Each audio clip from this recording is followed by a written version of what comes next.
नमस्कार, कैसे हो आप लोग? आज हम आसान नहीं होता पापा को समझना सीरीज़ का सेकंड वीडियो डिस्कस करने जा रहे हैं।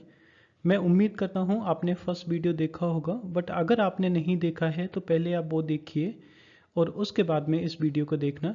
मैं फर्स्ट वीडियो का लिंक डिस्क्रिप्शन में भी कॉपी कर रहा हूँ और आई बटन पे भी पिन कर रहा हूँ।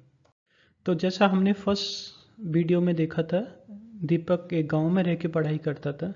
दीपक पढ़ने में तो अच्छा था, लेकिन गांव के आसपास पढ़ाई के लिए उतने ज़्यादा संसाधन नहीं थे।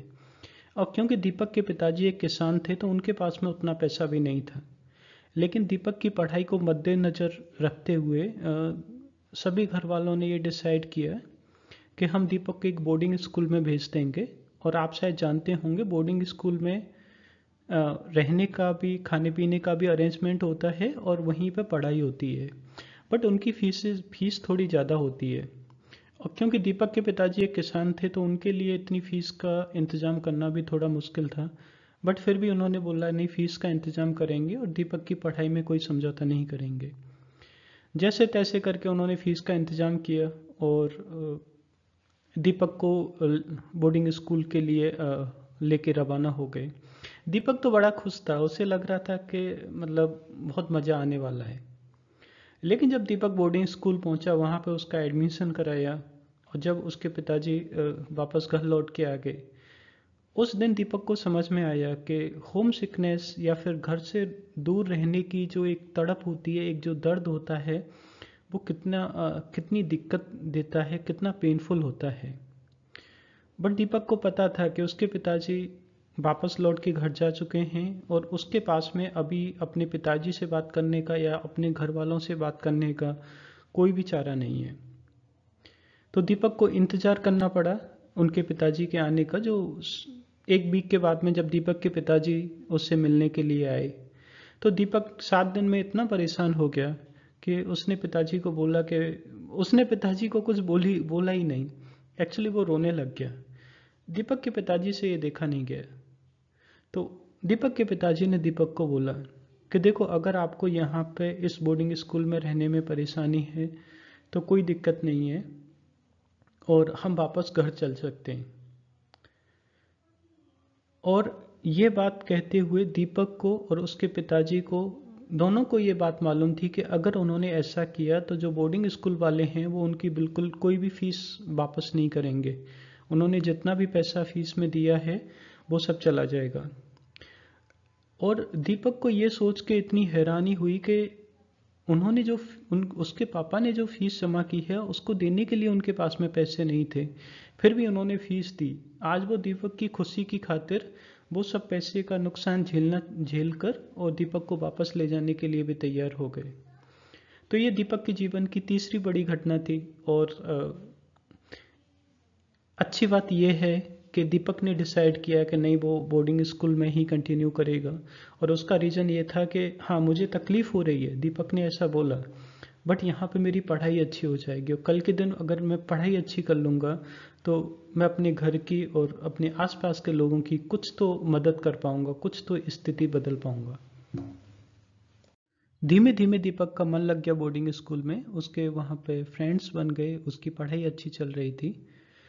तो दीपक के कुछ दोस्तों ने एनडीए का फॉर्म भरा, तो दीपक ने भी उनको देख के एनडीए का फॉर्म भर दिया। तो जब एनडीए के एग्ज़ाम की डेट आई तो दीपक के पिताजी उससे दीपक को बोर्डिंग स्कूल से लेने के लिए आए। तो दीपक के पिताजी को उतनी ज़्यादा जानकारी नहीं थी, बट फिर भी उन्होंने बोला ठीक है, हम एग्ज़ाम दे के आते हैं और फिर उसमें देखते हैं। तो दीपक के पिताजी उसे एग्ज़ाम दिलवाने के लिए एक बड़े शहर में लेके गए। और उस बड़े शहर में न तो दीपक के पिताजी कभी गए थे और न ही दीपक कभी गया था, तो उनको उस शहर तक पहुंचने में ही बड़ी परेशानी हुई। और जब वो उस शहर में पहुंचे तो एग्ज़ाम अगले सुबह था और वो उस शहर में जहाँ पे उसका एग्ज़ाम था एक दिन पहले ही पहुंच गए, मतलब रात में 8-9 बजे पहुंच गए। अब दीपक बहुत ज़्यादा थक चुका था, उसके पिताजी भी थक चुके थे। तो दीपक ने बोला कि मैं सो जाता हूँ। तो उसके पिताजी ने एक चादर निकाली और दीपक उसी पर लेट गया। आप तो जानते ही हो, दीपक के पिताजी किसान थे, वो भी छोटे किसान, तो उनके पास में इतना पैसा नहीं था कि वो कहीं होटल में या फिर किसी लॉज में रहना अफोर्ड कर पाते। तो उन्होंने रेलवे स्टेशन पे ही और अपनी चादर निकाली और दीपक को उधर ही सुला दिया। थोड़ी देर में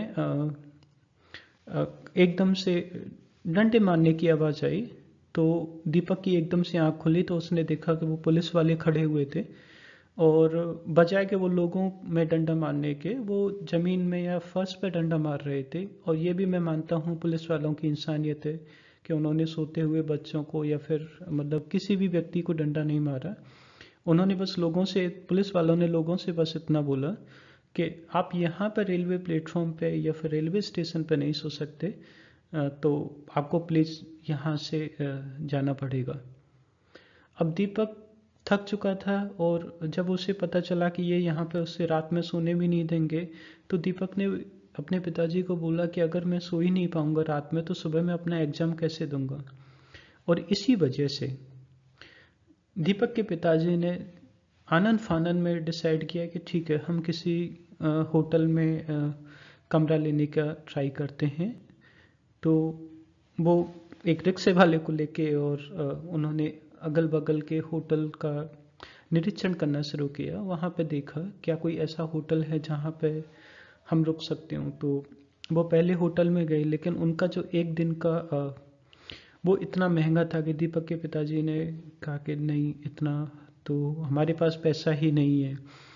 तो दीपक के पिताजी दूसरे होटल में गए दीपक के साथ में, फिर तीसरे में गए, चौथे में गए। तो जब उनको लगा कि यहाँ पे सस्ता कमरा मिलना बहुत मुश्किल है, तो उन्होंने फिर एक होटल वाले को आखिर में बोला कि आप ऐसा करो, ये मेरे बच्चे को अंदर सुला लो और आप जितना पैसा मांग रहे हो उसका आधा पैसा ले लो और मैं बाहर ही इंतज़ार कर लूँगा और मैं सुबह अपने बच्चे को लेकर चला जाऊँगा। ये चीज़ जब दीपक ने सुनी तो वो मतलब एकदम हक्का बक्का रह गया।